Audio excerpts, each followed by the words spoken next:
I think it's important that those guys feel, hey, something's changed, right? And there's something new that we can be excited about in terms of an opportunity to improve. The Buffalo Bills need to get back to this. In this video, I want to discuss all the potential changes that Joe Brady, our new interim, potential long-term offensive coordinator, is going to present for the Buffalo Bills. Diggs in 2020, right before being traded to the Buffalo Bills, tweeted, "It's time for a new beginning." The new beginning was here in Buffalo with Josh Allen, Brian Daboll, an up-and-coming offense. And unfortunately, the past couple years under Ken Dorsey, we've missed a little bit of fun and we've missed a little bit of energy, just like Sean McDermott said. We got to find that energy, come out with an energy about our offense. And last year versus the Cincinnati Bengals, this was the last image that everyone had on their minds. And then Stefon Diggs tweeted, "It's easy to criticize my reaction more than the result." And I know it's easy to jump to conclusions and think that Stefon Diggs is a cancer in this locker room and that he's kind of maybe ruffling some feathers in that wide receiver room, dividing the locker room, getting players on his side of things. But Sean McDermott made a move. We now have a new offensive coordinator here with Joe Brady. Diggs went on to say, "Want me to be okay with our level of play when it's not the standard? Nah. Want me to be okay with losing? Nah." In this offseason, we see Stefon Diggs quote a Drake lyric saying that he wants someone to come and rescue me. And there's no coincidence, right? You start with Diggs being happy coming to Buffalo under Brian Daboll, actually excelling, being the number one wide receiver in the NFL. And then it was right when this guy took over, Ken Dorsey, things started going a little bit haywire. We started losing, and Diggs was just not happy being non-successful. Even Stefon Diggs' brother getting in on the action here, basically saying, "Hey, 14 to Dallas would be fire. I always wanted to be on the same team as my brother," happening this offseason. Sure enough, right after the loss to the Denver Broncos, Trevon Diggs comes out again and says, "Man, 14 has got to get up out of there." And then even after the Ken Dorsey firing, Trevon Diggs says, "Let's not forget, he didn't start going off till bro got there," meaning Josh Allen didn't start going off until Stefon Diggs got there. When I first read this, I was extremely upset, and I was wondering why Stefon Diggs maybe didn't call out his brother. And sometimes I wonder if Stefon Diggs knows he can't necessarily say these things because it would ultimately hurt his stock compared to other teams. Diggs has kind of just been misunderstood in his career. Whether you look at Minnesota and the rumblings out of there saying like he wasn't a good teammate, and you see stuff like this and his hands up in the air, maybe not a good teammate, maybe dividing the locker room. But it really boils down to winning. It boils down to success. And Trevon Diggs, as a younger brother, my brother would have been very upset and I would have never put him in this position. But you can't expect everyone to be like that. You can't expect Stefon Diggs to have control of his younger brother.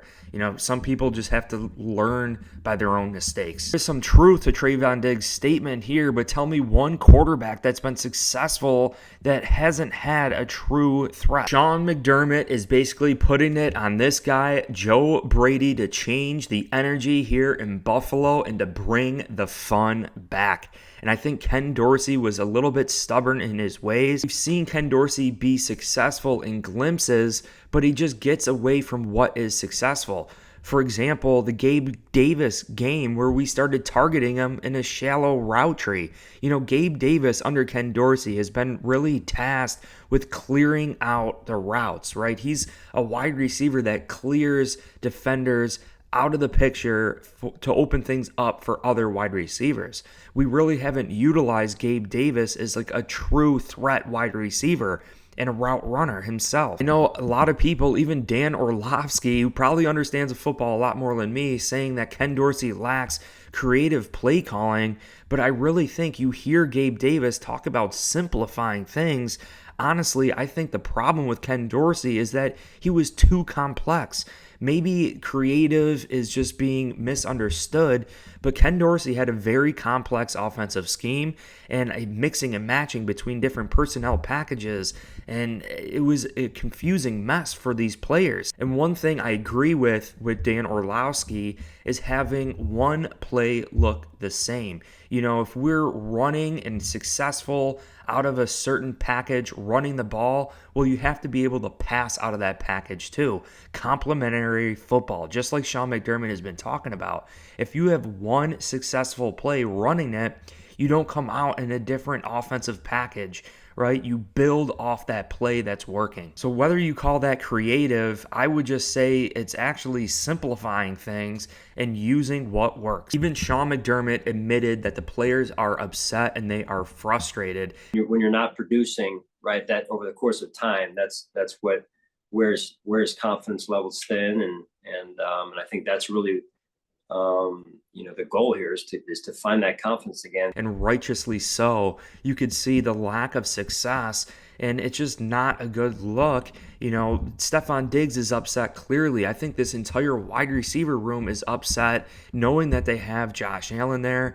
All the turnovers that this Buffalo Bills team has had, Josh Allen really forcing the football into situations where he should never be forcing the football. And another quote from Sean McDermott said, instead of being a reactionary type offense, he wants us to anticipate. An ability to anticipate it as opposed to, in some cases, react. And I think that's what a part of playing the quarterback position is all about. And Joe Brady had 2 years experience under Sean Payton, an offensive-minded head coach for the New Orleans Saints. He spent 2 years there learning and developing his skills, and then he goes on to LSU with Justin Jefferson, Jamar Chase, and Joe Burrow, and then was named one of the best, actually named the best emerging coach in college football, which then landed him a job in Carolina. You could see in 2020, Joe Brady was offensive coordinator for the Carolina Panthers under head coach Matt Rule. They ended up going 5-11 that season,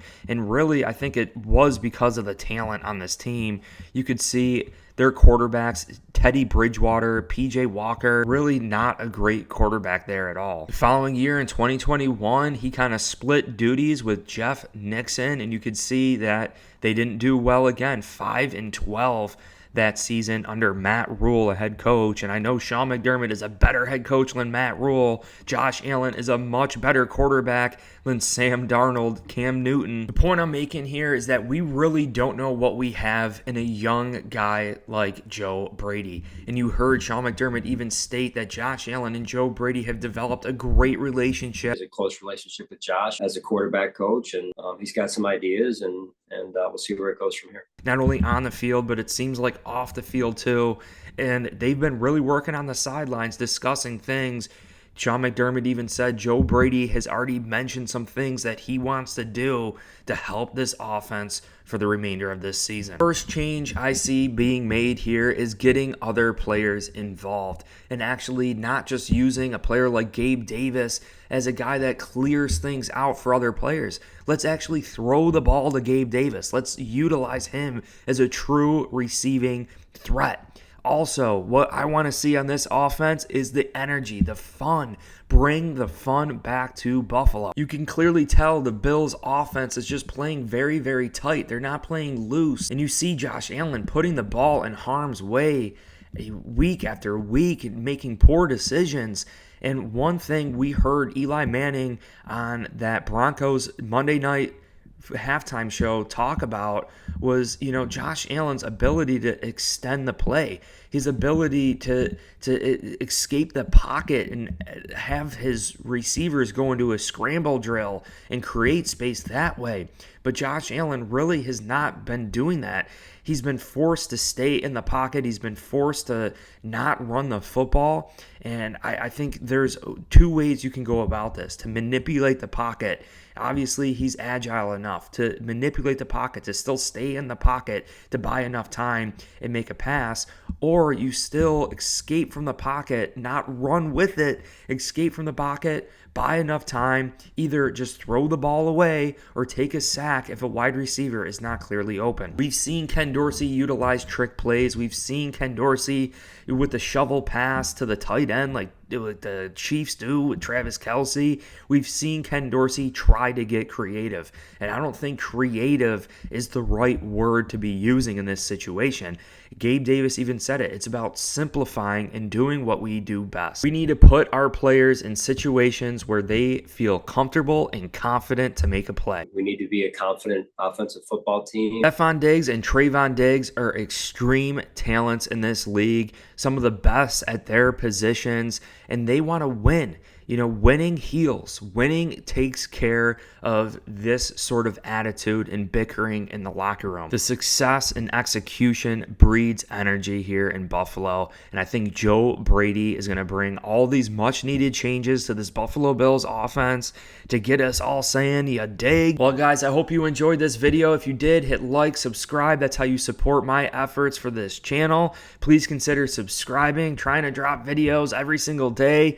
Appreciate you guys so much. I think Joe Brady is the secret sauce in Buffalo right now that can get us back on track. I know the playoffs percentage dropped to 33%, and I'm not going to stop believing until that thing hits 0. Appreciate you, and go Bills.